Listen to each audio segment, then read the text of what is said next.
Welcome back to the Rules of Engagement. We're about to jump into an analysis of Game 4 between Innovation and TY. At this point, Innovation is up 2-1 in the series. But right before we jump to that, let's take a look at the Major League Gaming Pro Shop. In case you guys are interested in a lot of different cool apparel there, you can see it. You can get yourself a hoodie, you can get your t-shirts, backpacks, gunner glasses. There's all types of tools to navigate on the right side of the screen. Go ahead and check them out. There's some deals and steals, gift packs, etc. In case someone's birthday is coming up and you want to give them something a little bit unique, a little bit of a gamer gift, I guess you could say. Feel free to explore the store. There's some pretty cool stuff in there. But now let's jump into game number 4 between Innovation and TY. A couple things to look out for in this game are going to be basically again defending Hellbat drops. This time we're going to take a look at some of the changes TY makes in this play as the series goes on, learning from those last games just how dangerous Hellbat drops are and making modifications to make sure he takes less damage to them. Also, we're going to talk about Hellbat drops in the mid-game. So far in Heart of the Swarm, we mostly see the Hellbat drop as a rush, and usually the game ends. But we're going to take a look at how they can be used in the mid-game in certain situations as well. And of course, we're going to also mention how you can use Hellbats and Ravens in a major engagement to get the most benefit out of them. Those are both units. Hellbat is totally new to the Heart of the Swarm. Raven acts very differently in Heart of the Swarm. It's about roughly somewhere between 33 and 169 times better than it was in Wings of Liberty. So, going to take a look at exactly how you can use that in a major engagement as well. Let's jump into the replay, though, and this time we're going to take a look at it from the 6:30 mark. And this time, TY, 6:30 mark is usually around when that Hellbat drop can hit. A couple of differences. This game, Innovation only sent out 2 Hellbats with its drop. And the reason why is because he thought that Baby, or TY, is going for the same build based on the way he scouted the Hellions early. And so he's like, you know what? I've got to make sure I can shut down his counter drop very well. If we both go for a Hellbat drop, and all I need is 2 Hellbats, that's enough to kill the SCVs. But I'd rather have 4 at home instead of 2, because that way I can deal with his Hellbats in my mineral line. A nice little adaptation that Innovation's doing to try to get ahead in this Hellbat drop mirror type game. Baby, though, is not going for the Hellbat drop. Instead, what he's doing is he's setting up a very strong, or what he thinks is going to be very strong Hellbat defense. He's got the Viking checking for a drop from the top on a patrol pattern. He's got a bunker guarding from the south, and he's got a group of Hellions over here guarding basically the main. As you can see here, what he's going to do is as a Hellbat, as Innovation's waiting for the armory to finish, just a second or 2 later than ideal, transforms them into Hellbats, picks them up, and starts heading towards the main base. This time, though, if you look from Baby or TY's point of view, as soon as he sees that medevac, he's going to do 2 things. Reposition his Widowmine in a position to intercept that medevac, and bring this Banshee back to help get that finishing kill.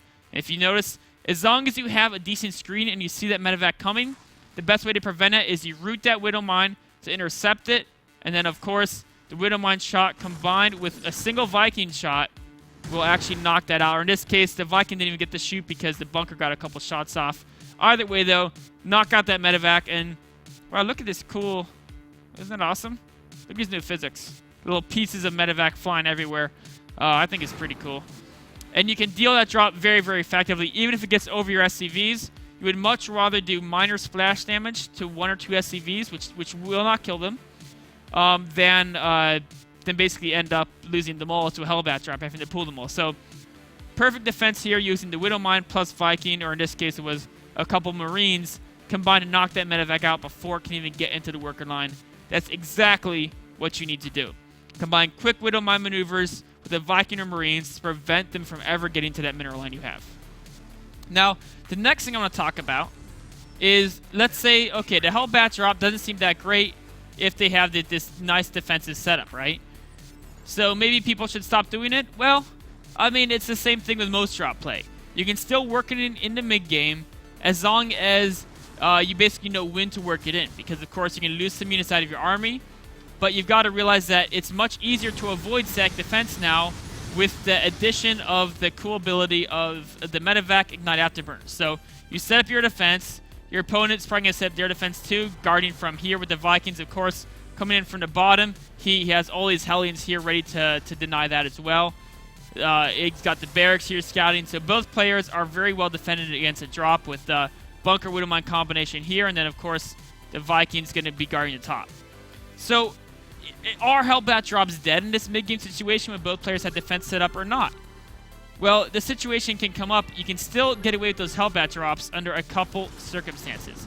And the most important one is to realize once it gets to a certain point, your opponents can't have the Vikings there anymore. Because when the battles come into play, the Vikings are essential for helping you control the airspace, the siege tank sight range, stopping them from dropping on top of your siege tanks, etc. So your defense is going to be reduced to maybe a missile turret, maybe a Widow Mine, but probably not enough unless they're both combined to actually take out your medevac entirely. So you can still get in damage here. You can drop to deny the command center, and then of course you can come in here and check for more damage into main. And the worst case, you might lose the medevac, but now what's awesome is even if their Vikings find you, you can use the Ignite Afterburn's ability to jet away very, very, very fast. So if you see there's too many Hellions, you think, okay, I can't really drop on top of him, or maybe I can't. Just use the Ignite Afterburn's ability, and he's already gotten a lot of distance between himself and those Vikings. And, you know, at the end of the day, what happened? He lost nothing, and he killed a command center. So with that Ignite Afterburn's ability, you can do a lot more. Actually, let's check out this one. You can do a lot more freedom of movement with these drop plays because it's much less risky because you can escape different engagements. On the other hand, you can also do it. Previously in Wings of Liberty, you see a missile turret, you cannot walk directly over it with the medevac because your medevac will die. I mean, you might get a couple units out, but the medevac will die, and that's no good. But now, in Heart of the Storm, using the Ignite Afterburn's ability, you can get right over that missile turret, and look, the medevac only halfway dies, or actually it's going to be about 2/3 way dead, but you can clear the turret and still keep the medevac alive. Unfortunately, this time he has multiple layers of defense with the combination of the Widow Mine and the bunker, and of course pulling SCVs, and he can minimize his losses as well. But notice it took multiple layers of defense to really negate that drop. So feel free doing a lot more drops. The odds of someone you run into the ladder having 3 or actually 4 different anti-drop things set up is fairly low. So, you know, at least do a scan, look for those opportunities because it's much easier to get away with drop play now in Heart of the Swarm than it was in Wings of Liberty. Much, much, much easier. So the last thing we talk about is, okay, Hellbats are really fun in drops, they're really cool. How effective are they in an actual major engagement? As we can see here, Baby has got his siege tanks and he's got a few Hellbats. Unfortunately, his opponent has way more and are during Helly mode, and his opponent has more siege tanks as well. What Baby has to counteract that is he has a Raven with full energy, and he actually has the medevac with 4 Hellbats inside it. Now, if you can combine these, ideally this medevac would not be AFK, it would kind of be, you know, with the actual army. One thing that would be really awesome, we're going to play this for a little bit, is imagine if as the armies are engaging, right, you use these Seeker missiles, except you put them both on 2 units near each other. And then, let me actually bring this up a bit. So imagine if you put, instead of putting the red circle on these 2 units, you put it on this one and this one, right? So you're going to have that Seeker missile coming right there. And then your Hellbat drop can come in right over the top, and it can drop guys like right here, right? And also in a situation where you've got 100 damage to this tank and 50 to all around here. And you've got 100 damage to this tank and 50 all around there. And then that leaves a lot of these surrounding tanks at 10 life. Hellbats do 18 damage a shot. All of a sudden you can wipe out half your opponent's tanks with a very, very efficient maneuver. Now the key thing is that their tanks, you want to keep those Hellbats back here alive for as long as possible. What that'll do is it'll allow you to get off multiple volleys to do the most damage possible. Unfortunately, what happens in this game right here is Baby forgets about his medevac full of guys. And as we can see here, he's vastly outnumbered in the direct engagement. So even though these Seeker missiles hurt the enemy siege tanks a lot, because they're spread out, the siege tanks basically, they're all at like 2/3 life instead of a section of them being near dead. And then his medevac he doesn't remember until much later on, and now when he drops his guys, they get instantly focused by entire army and get very few attacks off. And then, of course, they're going to die very quickly. And then there's just too many units from Innovation to finish up this battle. But the one thing I want you to think about is imagine how this battle would have gone if back at this section, just let me back it up just a little bit, one more. back at this section right here, if right at this moment there was a medevac dropping units on top of these guys right now, and the Raven targeted both Seeker missiles on the same tanks, he would probably have won that battle. So if you combine Hellbat drops and Ravens in a mech versus mech situation, you can take out their tanks very, very, very quickly. The key thing here is that Hellbats are very powerful against armored units in Heart of the Storm. Their damage output is very high, especially if you count the fact they do splash damage. The other thing to consider is that Hunter-Seeker missiles are much more accessible.